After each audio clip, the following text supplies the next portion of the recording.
तर हे माणिकराव वाघमारे यांच्या शेतातलं सोयाबीन आहे. नंबर 1चं सोयाबीन आहे. त्यांनी मेहनत करून ते पिकवलेलं आहे. पावसाच्या या पावसाचा जो कहर झाला त्याच्यावर मात करून थोडंफार सोयाबीन या ठिकाणी झालेलं आहे आणि ते चांगल्या प्रतीचं सोयाबीन आहे. माणिकराव वाघमारे हे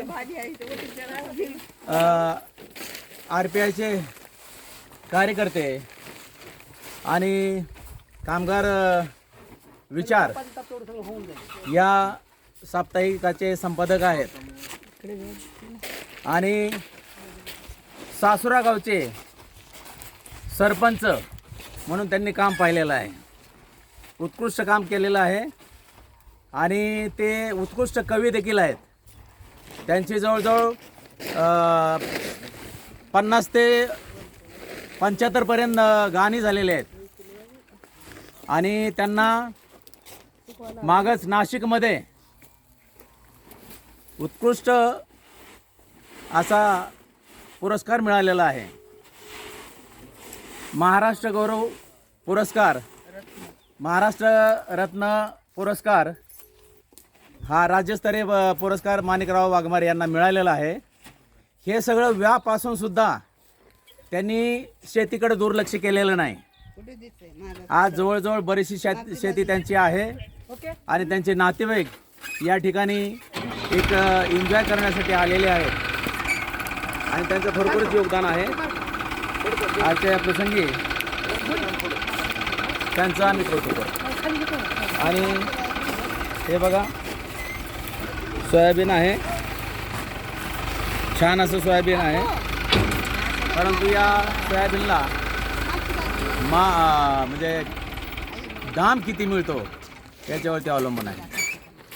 त्यामुळं माणिकराव वाघमारे आणि त्यांचे बंधू, कालच त्यांचा वाढदिवस झाला, त्यांच्या घराचा गृहप्रवेश झाला, असे संजय वाघमारे या दोघांचं योगदान खूप मोठं आहे समाजामध्ये आणि म्हणूनच त्यांना महाराष्ट्र गौरव पुरस्कार मिळालेला आहे आणि समाजामध्ये त्यांचं अतिशय कौतुक होत आहे.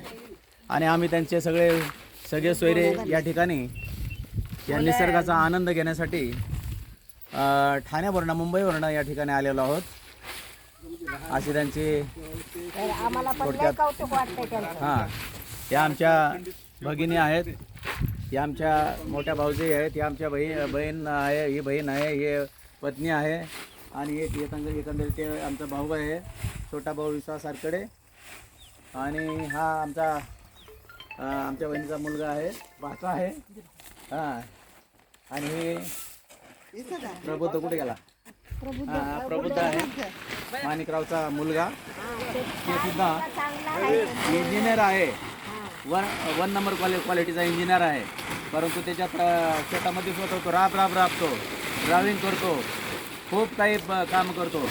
आणि हे सगळं ज्ञान मिळवण्यासाठी आमचा पुतण्या सुयश सारकडे याचीसुद्धा शेती आढळ्यामध्ये आहे आणि त्याचं सुद्धा सुयशचं सुद्धा या ठिकाणी कौतुक करायचं आहे की त्यांनी सुद्धा मेहनत करून या ठिकाणी खाण्यासारख्या ठिकाणाहून या ठिकाणी आले आणि थोडंसं प्रशिक्षण घेतलं, या फळं कसं करायचं आणि सोयाबीनचं म्हणजे कांडप कसं करायचं याची माहिती घेतलेली आहे. आणि आजच्या मी आपल्या सगळ्यांचं म्हणजे आलेल्या सगळ्या लोकांचा आभार मागतो, या ठिकाणी थांबतो. नमो बुद्धाय, जय भीम. जय भीम.